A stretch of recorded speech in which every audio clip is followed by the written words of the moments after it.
Outro olhar. A apresentação Kleber Benvenu. Olá, bom dia! Bom dia, família Bandeirantes. Bom dia para você que nos escuta na intimidade do rádio ou também que nos acompanha aqui pela internet. O assunto de hoje é transformação digital, mas esse não é um tema que se relaciona só com tecnologia, com novas ferramentas ou com o mundo da internet, ao contrário até do que muitos pensam. Nosso dia a dia, o nosso comportamento, os nossos hábitos, muita coisa está se transformando graças a essas mudanças tecnológicas. É um mundo novo, sem dúvida, e por isso que eu convidei para estarem aqui conosco dois jornalistas que participaram recentemente do maior evento de transformação digital do planeta, o Web Summit, que aconteceu em Portugal e que é o melhor lugar para entender tudo isso, todo esse universo. A propósito, até um dado importante, Porto Alegre está sendo cotada para ser a sede da Web Summit na América Latina em 2023. Como será que isso pode impactar a economia da nossa capital e de todo o estado? Então, vamos lá. Eu sou o jornalista Kleber Benvenu. Nos próximos 30 minutos, eu converso com os meus amigos e sócios na Critério, o Rafael Codonho e o Tomás Adam. Eles fizeram toda a cobertura do evento para o portal Metrópolis, que é um dos maiores do país, com a curadoria da Brivia. Fizeram pela Critério, né, para o portal Metrópolis e com a curadoria da Brivia. Então, estão habilitadíssimos aí para nos ajudar a entender um pouco mais sobre tecnologia e sobre a repercussão, como eu disse, na vida de todos nós. Em primeiro lugar aí, bom dia e bem-vindos, Rafael e Tomás, tudo bom com vocês? Tudo ótimo, Kleber. Obrigado pelo convite.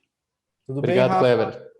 Bom dia, bom falar contigo e com os ouvintes da Band. Eu queria primeiro ouvir até sobre essa experiência aí de cobertura jornalística, né?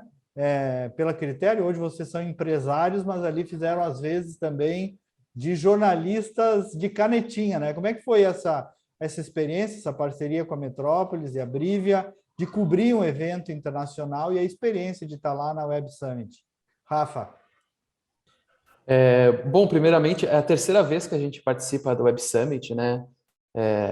O que nos permite, assim, ver também a evolução do modelo do evento. Então, a primeira vez foi em 2019, antes da pandemia. Então, um evento gigantesco, 70 mil pessoas de todos os continentes, né? Uma representatividade aí de todos os segmentos da economia, sem dúvida alguma. 2020, com o advento da pandemia, o evento ele foi totalmente digital, né?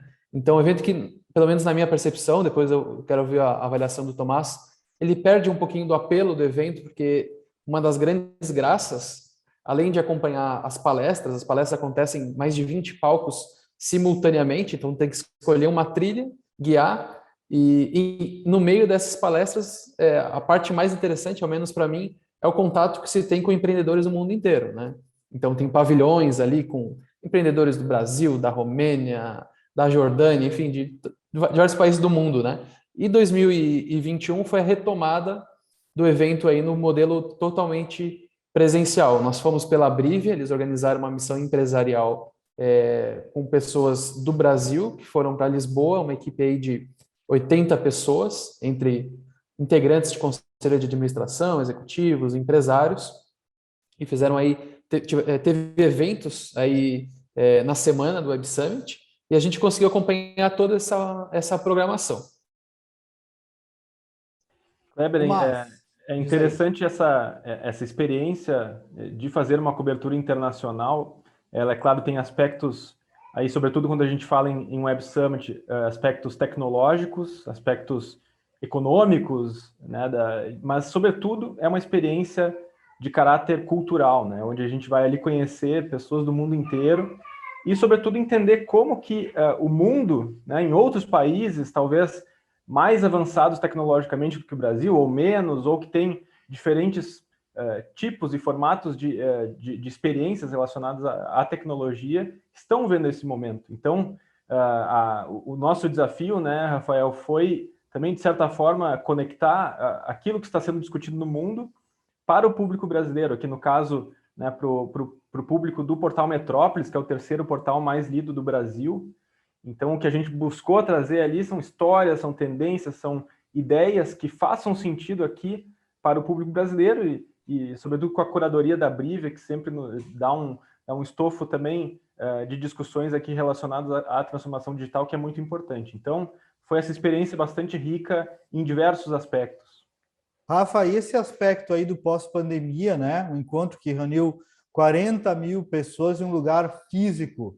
Estava dando uma saudade desse tipo de evento, a paranoia rolando ainda, o medo. Como é que foi também essa experiência aí, Rafael, do pós-pandemia e da retomada do presencial num evento desse porte, né, em Portugal? Primeiro, uma saudade muito grande de eventos desse porte, né?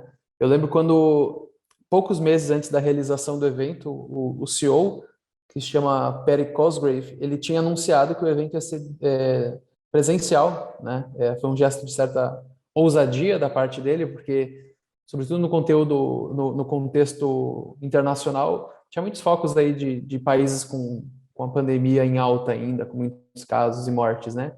E ele dobrou a aposta, falou, não, vamos fazer um evento totalmente presencial, não teve nada digital nessa edição, né? E o que foi bastante interessante, assim, aí, nós que participamos aí de um evento presencial antes da pandemia, 70 mil pessoas, um evento totalmente digital, 2020, e agora um evento com a retomada, né? Foi o grande evento global que acontece com esse nível de complexidade, com esse nível de público, desde a pandemia, né? Então, teve um sistema de segurança muito forte. Portugal, que é o país que cedia o Web Summit já há alguns anos, coincidentemente ou não, é um dos países com maior índice de vacinação no mundo. Eles estavam ali naquela semana em torno de 86%. Então, é um país, sobretudo Lisboa, que as pessoas estão andando sem máscara na rua, né? Então, para ingressar no evento, eu tinha que se apresentar a comprovação das vacinas, o esquema vacinal completo, ou fazer o PCR, o teste de antígeno, para comprovar que todos estariam em segurança, né? Então, foi um gesto de ousadia, né? E, sobretudo, num momento ali na semana que a gente estava em Portugal, a pandemia voltando a preocupar o continente, né? Tem um foco forte na Rússia e está se movendo, assim, o vírus, pelo que a gente acompanha, do leste para o oeste europeu. Então, não sei como é que vão ser os próximos eventos, né? Uhum. Tomás, vamos entrar um pouquinho nessa psicologia aí da tecnologia que muitos estão abordando. Queria te ouvir sobre isso. Muita gente acaba vendo também um lado negativo, né? Evidente que tem os positivos, né? Mas muita gente também acaba vendo o lado negativo, que é a diminuição da interação pessoal, da humanização, do contato. Vocês também sentiram um pouco isso por lá, Tomás? Kleber, eu sou um otimista nesse sentido. Muita gente realmente entende que há um lado negativo em tudo isso, mas eu, pelo contrário, eu vejo que a tecnologia abre muita possibilidade para essa centralização das pessoas, né? Hoje, essa é uma tendência total que nós vimos em muitos casos de startups que nós conversamos, de palestras que nós assistimos, onde existe uma centralização da tecnologia nas pessoas. Ora, nunca antes a tecnologia foi tão centrada no indivíduo, né? Nas possibilidades de individualização, inclusive do atendimento às pessoas. Então, hoje as marcas precisam dar aos seus consumidores um atendimento realmente quase individualizado. Isso de certa forma, é uma humanização do uso da tecnologia, onde tu tens ali realmente uma interação quase que pessoa a pessoa, né? Então, a tecnologia, ela, sem dúvida, há excessos, há questões que precisam ser revistas, e eles tocaram nesses pontos ao longo do evento, mas também tem um lado muito positivo, e acho que as marcas, as empresas estão tratando disso. Uhum. Te trazendo um pouquinho, Rafa, também para essa conversa da psicologia que envolve a área da tecnologia e a Web Summit, né? Que é essa troca cultural aí, mais de 70 países, né? Tu é um cara que já viveu na China, por exemplo, né? Como é que essas experiências aí que vocês poderiam compartilhar conosco de ter vivido lá em Portugal, mas vocês estavam vivendo o mundo ali, né? Exatamente. o mundo se encontrou em Lisboa naquela semana no Web Summit, né? Isso a gente percebeu não só no evento, mas circulando na cidade. A gente ouvia aí muitas línguas, muitos sotaques, via toda essa diversidade cultural que é tão bonita do mundo, né? Então, a gente foi muito com esse papel, assim, de contar histórias, de se conectar com pessoas. Então, eu lembro de 2 casos, assim, muito peculiares que a gente conversou. O primeiro é um stand do Catar, né? Um país com uma predominância muçulmana da sociedade, enfim. E eles tinham ali um stand com um tapete virtual de orações, né? Então, é uma religião extremamente tradicional, né? Muito conservadora, né? E a gente vê assim conceitos como a internet das coisas, a digitalização se aproximando também desse mundo, né? Lançando novas ideias, né? Então era um tapete totalmente integrado ao iPhone. As pessoas acompanhavam as orações ali num dispositivo virtual, as orações em árabe, na língua deles também, enfim. Muito interessante porque a gente vê assim que a tecnologia ela realmente tem esse potencial aí de entrar em todos os segmentos da sociedade, trazer facilidades para as pessoas, conveniência. Ali era um projeto piloto, então eles tinham feito uma espécie assim, de um pré-lançamento desse tapete, né? Mas que nos próximos anos vai ganhar uma escala comercial absurda, né? Porque tem um contingente populacional muito grande. Também a gente conversou ali com empreendedores do leste europeu, né? Romênia, teve um sujeito ali que criou uma moeda, chamava Etcoin, era uma moeda para premiar as pessoas que tinham atitudes sustentáveis. Então, a pessoa andava de bicicleta, caminhava ao invés de pegar um carro, por exemplo, né? Ela ia acumulando créditos que poderia trocar por lojas conveniadas. Então, tem ideias muito diferentes que a gente observa por lá. E hoje eu e o Tomás, a gente está, de certa forma, no outro lado do balcão, nós somos empreendedores, gerimos a empresa, mas a gente pode despertar esse lado jornalístico, de repórter, que é a busca de boas histórias, né? Então, quem quiser acompanhar, inclusive, esses conteúdos que a gente produziu, o Portal Metrópolis, eles têm uma coluna chamada MBuzz, que publica matérias voltadas ao segmento de marketing, né? Então, ali são 15 matérias que a gente produziu nesse período, depois vai ser lançado um report também mais denso, mas que dá esse passeio pelo mundo aí, como você comentou, Kleber. Legal. E eu comentei também no início do programa aí, Tomás, que Porto Alegre é uma das 3 cidades brasileiras, junto com o Rio de Janeiro e Brasília, que pode vir, vão competir, na verdade, para sediar o Web Summit América Latina em 2023, né? Vocês que estiveram lá em Lisboa devem ter observado o impacto do evento na cidade. Eu estou vendo aqui o prefeito Melo, o governador Eduardo Leite, muito preocupados e interessados em trazer a Web Summit para cá em 2023. Quais as oportunidades na vida prática, assim, na vida dos negócios e até da percepção da cidade que um evento como esse pode trazer se vier para Porto Alegre, Tomás? Kleber, vai parecer papo de bairrista, mas eu vejo muita semelhança entre o Rio Grande do Sul e Portugal, digamos assim, e também entre Porto Alegre e Lisboa, sobre diversos aspectos. Acho que Porto Alegre, assim como Lisboa, está se redescobrindo como uma capital, uma cidade muito focada em inovação, até pela qualidade do capital humano, por N questões que estão relacionadas aí à inovação, e até aspectos geográficos aqui, pensando, né, Lisboa também foi criada em uma cidade ao lado das águas, né, do Rio Tejo, e nós aqui com Guaíba, com o Rio Guaíba, o lago, enfim, a gente, assim como Lisboa, Porto Alegre também tem revitalizado o seu entorno, né, essa ligação com o rio, com as águas, e lá, inclusive em Lisboa, o evento foi sediado ao lado do Tejo, numa região super valorizada ali e renovada. Então temos muitas semelhanças aí, vejo com muito bons olhos essa candidatura de Porto Alegre. Acho que temos chance, sim, inclusive a própria vinda do South Summit, que é um outro evento, né, relacionado à tecnologia, pode nos ajudar nesse sentido. Agora, respondendo à sua pergunta sobre as oportunidades que esse tipo de encontro nos traz, né, eu destaco aqui 2 que são, acho, mais evidentes. A primeira, é claro, é colocar a cidade, colocar Porto Alegre realmente no mapa global de inovação, né? Vejo, por exemplo, em Lisboa, grandes marcas europeias ou inclusive globais, como Mercedes, como outras grandes marcas, criando ali em Lisboa, por exemplo, pequenos escritórios ou grandes escritórios de inovação, né? Então, se tornou realmente um ponto de encontro global de inovação, tornando aquela pequena cidade, porque Lisboa é pequena, né? Ali comparando, tem tamanho de Caxias do Sul, assim, em termos de habitantes. E tem um outro aspecto que é muito relevante, que a gente conversando, inclusive, fora do evento, com pessoas da cidade, em lojas, por exemplo, realmente há um impacto turístico muito relevante, né?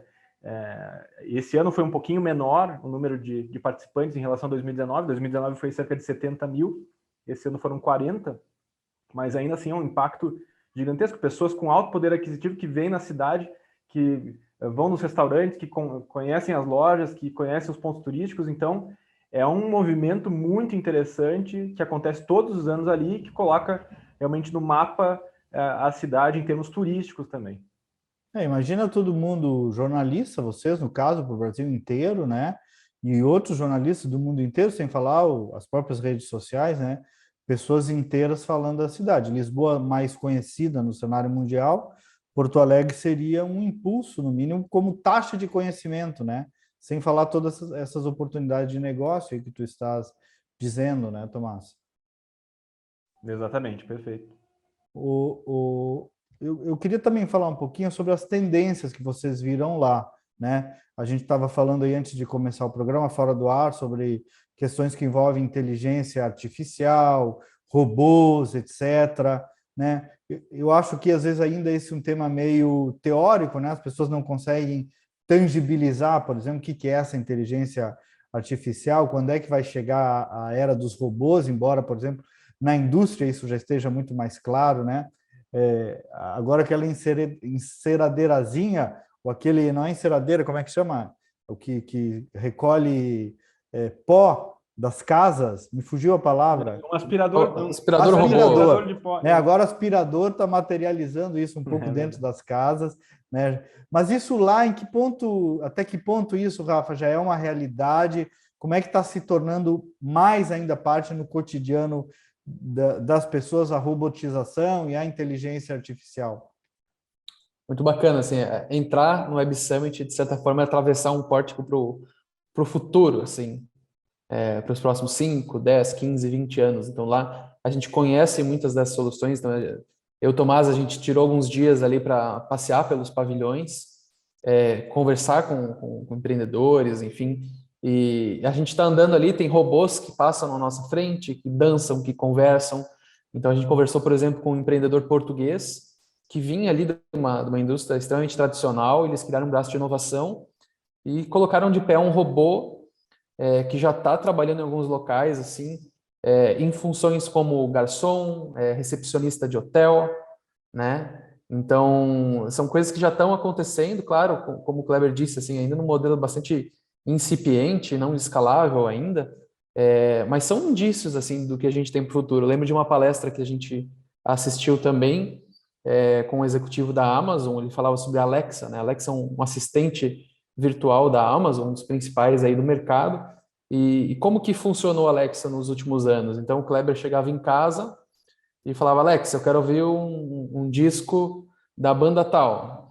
O robozinho ali identificava a música, tocava. O Kleber, antes de dormir: olha, amanhã eu tenho uma viagem para São Paulo, eu quero fazer uma busca de quais são os horários, os melhores preços. O robô ia lá, tu dava o comando, ele comprava. Agora, a nova onda que tá surgindo para assistentes virtuais como a Alexa, que a partir dos dados que eles vão colhendo, por exemplo, do comportamento do Kleber, o que ele faz ao longo do dia, tudo isso vai virando dado, né? Então, a partir desses dados, ele vai começar a ter uma postura mais proativa. Ela vai começar a sugerir coisas para serem feitas. Um exemplo que ele deu, você tem uma casa integrada com a Alexa, em determinado horário que a tua casa não costuma ter ninguém ali, não tem uma atividade acontecendo, tem um barulho estranho, né? Então, isso vai despertar a Alexa, o Kleber vai estar no trabalho, vai receber um alerta: olha, tem uma coisa estranha acontecendo, e ele pode até emitir um barulho de um cachorro latindo para afugentar um possível meliante que tente entrar na casa. Então, a tecnologia, a partir desse acúmulo de dados, do conhecimento, como disse Tomás, assim, cada vez mais individualizado do comportamento da pessoa, ele vai deixar de ser, aos poucos, esse comportamento mais reativo para ser proativo, né? E aí sim, a gente vai ter um ganho bem grande de conveniência. Já estamos falando, então, de uma evolução da inteligência artificial, que é o que aconteceu com a inteligência celular, com outras, né, novidades tecnológicas que foram evoluindo, sem dúvida alguma, né? E a lógica que eles falam muito, né, Kleber, viver como se a tecnologia, de fato, assim, não existisse. Você não tem que ficar perdendo tempo com o teu celular. Ele que precisa estar ao teu serviço, né? É para te deixar mais livre, não mais preso. Essa é o norte, né? Pelo menos a ideia, né? Não sabe se é alguma estratégia comercial para a gente ficar ainda mais refém da menos tecnologia. o WhatsApp, que nos prende ali até não poder mais. Né? Exatamente. Mas ainda sobre o cotidiano, eu queria trazer um pouco o assunto do mundo pós-pandemia, o comportamento das pessoas, depois de passar tanto tempo vivendo diversas medidas restritivas. Como é que vocês acham, Tomás, que essa transformação digital, nós estamos vivendo isso na nossa empresa, Critério, né? A mudança na organização corporativa inteira com a transformação digital. Mas como é que tu acha, Tomás, que essa transformação mudou a rotina das pessoas e também, especialmente, como eu disse, as relações do trabalho? Exatamente. A própria ideia de retornar, né, a um evento presencial, algo que ano passado funcionou relativamente bem no online, demonstra uma ânsia das pessoas de retornar a uma vida normal, né, de encontro pessoal, presencial. Isso é natural. O que ocorre aqui, Kleber, e especificamente falando da relação com o trabalho, né, com as oportunidades que surgem, eu e o Rafael tivemos essa experiência de conversar com empresas, com startups do mundo inteiro. E hoje, assim, um desenvolvedor que mora na Itália pode muito bem trabalhar para uma empresa da Polônia, assim como um desenvolvedor do Brasil pode trabalhar muito bem para uma empresa, para uma startup dos Estados Unidos. Então, sobretudo... Agora há pouco, né, Tomás? Vamos confidenciar para os ouvintes, nós acabamos de sair de uma reunião nossa com uma fornecedora que estava justamente em Portugal. Né? Exatamente. E aqui, Kleber, o ponto, sobretudo quando a gente fala nesse capital humano focado no trabalho para a tecnologia, né? Então aqui a gente está falando sobre desenvolvedores, especialistas de TI. Esse é realmente um tipo de trabalho que vai ter muita demanda, tem cada vez mais demanda no mundo inteiro, e que ele ocorre em qualquer lugar do mundo. Então, hoje, um profissional que trabalha, por exemplo, no interior do Rio Grande do Sul, que inclusive mora numa cidade talvez que tem um estilo de vida, um custo de vida mais baixo, né? Ele muito bem pode receber o salário de um desenvolvedor de São Paulo, de Nova York, morando, né, no interior, morando em Casca, por exemplo, e ali tendo uma baita oportunidade de trabalho. Eu acho que esse tipo de isso trabalho... é uma grande mudança, né? Muito, demais. E acho que, inclusive, os gestores públicos deveriam ver isso como uma oportunidade muito rica, assim, inclusive de inserção social, de colocar oportunidade para ensinar a gente a ser desenvolvedor, a trabalhar com TI, porque, claro, muitas coisas agora no pós-pandemia vão voltar ao normal, é natural isso, mas em muitos aspectos esse sistema remoto, ou pelo menos híbrido, vai continuar porque as empresas perceberam que isso funciona e que isso dá muita oportunidade, né? Então, eu acho que todo mundo tem que ficar muito atento a isso. Eu vou confessar, Tomás, que ali no governo Sartori, quando eu estava na Casa Civil, uma categoria profissional trouxe uma minuta de projeto de lei para regulamentar o teletrabalho. Isso era lá 2015, 2016, né? Eu disse, mas eu e boa parte do governo, estou confessando, achando, mas que barbaridade, agora vamos querer trabalhar de casa, né? E quem diria que, veja, 3 anos atrás parecia um absurdo. Claro que realmente as empresas, e no caso dos governos especificamente, vão ter que criar modelos que, evidentemente, que o teletrabalho não pode virar uma festa na piscina, né? Porque aí, senão... mas é possível criar esse modelo de acompanhamento digital de resultados sem engessar, né, o modelo de trabalho das pessoas, Tomás. Exatamente. Esse é o ponto. É não trazer o engessamento, mas saber que há muitos pontos positivos nisso tudo. Rafael, a gente está se encaminhando para o final aí, né? Essa familiaridade com a tecnologia, claro que não é uma obrigação, ninguém está obrigado a isso. Algumas pessoas até rejeitam, né, essa bateria tecnológica que nos cerca, e eu respeito, algumas até eu admiro pela coragem contracultural, né? Ok, isso é de cada um, mas como é que não se perde também, por outro lado, esse trem de alta velocidade que a gente chama de transformação digital? Onde é que pode estar o equilíbrio nisso, Rafa? Eu acho que tem um exemplo bem concreto, que aí não precisa ser um entendedor de tecnologia para compreender, né? O caso de restaurantes, né? Quantos restaurantes históricos de Porto Alegre, vamos citar, com décadas de trajetória, não faliram, não fecharam, justamente porque não estavam minimamente preparados para uma migração para o digital, ou que não tinham uma operação digital rodando, né? Tenho certeza que enquanto falo com vocês, com os ouvintes, vocês vão lembrar de vários nomes aí de operações muito bem sucedidas nos últimos anos, né? 50, 60, 30 anos. Veio a pandemia, alguns resistiram com seus modelos tradicionais, uma escolha. Outros tentaram apressar essa entrada no mercado digital, não deu certo. E belas histórias aí com grande potencial se encerraram, né? Eu acho que... Oi, por favor. Não, eu ia dizer o resumo da ópera, né? Muita coisa muda e muita coisa não muda também, né? Exatamente.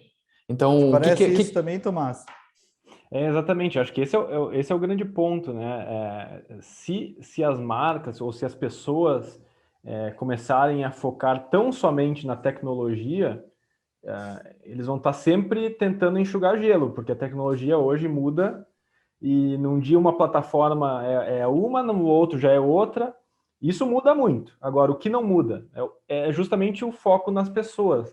Então, se os negócios, se as pessoas no relacionamento com outras, se elas pensarem assim, bom, meu foco é nas pessoas mesmo, é no meu consumidor, em quem eu me relaciono. Esse é o meu foco. Eu quero melhorar uma dor que ele tem ou fazer algo que ele esteja precisando, usando a tecnologia, claro, utilizando a tecnologia para aquele fim. Mas a tecnologia não é o fim. Isso não muda, né? Isso há milênios, há séculos. E tem até, né, Tomás, um senso comum equivocado, de certa forma, que acabou trazendo muitos prejuízos, que é ver a discussão da transformação digital como um assunto de gente de TI, né? Verdade. E a pandemia mudou essa discussão e colocou na pauta do CEO, por exemplo. Porque transformação digital não é uma discussão meramente tecnológica. O grande ponto é cultural. A tecnologia é uma ferramenta que está a serviço da cultura, comportamental, né? Então, é preciso mudar esse conceito dentro das empresas, ou muitos vão perder realmente a linha. Meus caros, chegamos ao ponto final. Acho que a gente fez uma abordagem racional, né? Calibrou um pouco esse assunto aí, para não deixar ninguém desesperado, mas também eu noto aí um traço comum de vocês, uma abordagem de esperança, né? O lado bom da tecnologia que tem, o Tomás falou no começo, deu um olhar positivo, né, otimista sobre isso. Obrigado para vocês, um bom final de ano aí também, desde logo. Muito obrigado, Kleber. Obrigado mais uma vez pelo convite, por a gente poder compartilhar aí um pouco das nossas percepções desse evento. Muito obrigado, ouvintes da Band, Kleber, pelo convite. Maravilha. O nosso programa é produzido pelos jornalistas Lucas Braz e João Vargas, sob a coordenação da Critério, Resultado em Opinião Pública. Nós voltamos no próximo sábado com mais uma edição. Até lá, bom final de semana.